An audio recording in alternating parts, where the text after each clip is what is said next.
Now this here is the ascending colon, which literally goes up the hill. If you don't have any peristaltic action here, there is none here.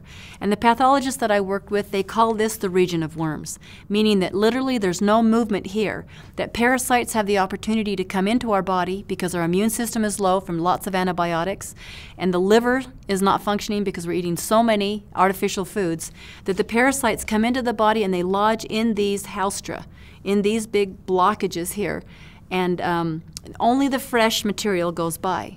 So in actuality, diarrhea is the worst form of constipation, meaning only the fresh material is going by to be able to save your life. All the rest of it, the blockage, is building up.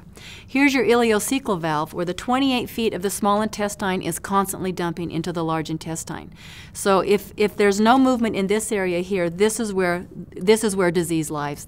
At the very end of the large intestine is a little organ called the appendix. Now, back in my day, they used to just clip that off because they didn't think that it had any purpose. The appendix is your indicator. It's kind of like when your oil light goes off on your car. You know, that light bugs us and we got to go get it in and hook it up to a machine. So it would be like us taking that oil light and clipping the cord.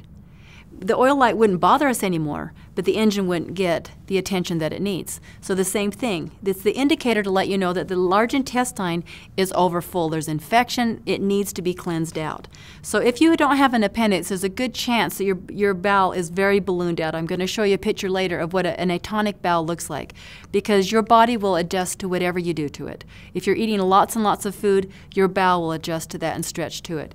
If you have a lot of back pain that a chiropractor can't fix, or a lot of lower bowel problems, or sciatic nerve problems, or very painful periods, there's a good chance you've got a big, heavy transverse colon sitting right on that bowel. So cleansing the body is essential to be able to create the health that you want. Your body is in proportion to the size of your colon.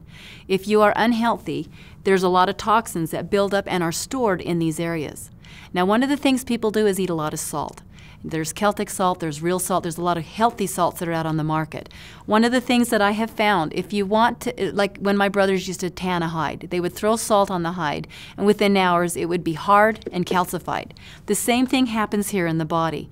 With a lot of calcification, this is where the armor of where the parasites actually build their nests. And Dr. Hulda Clark has done a great study called The Cure for All Cancers, in which she's found that the basis of these cancers is parasitically involved. So we need to clean the filth out of the body, kill the parasites, and then feed the body cellular building foods. So at this point, we're going to talk about cleaning the filth out of the body. That's our first segment.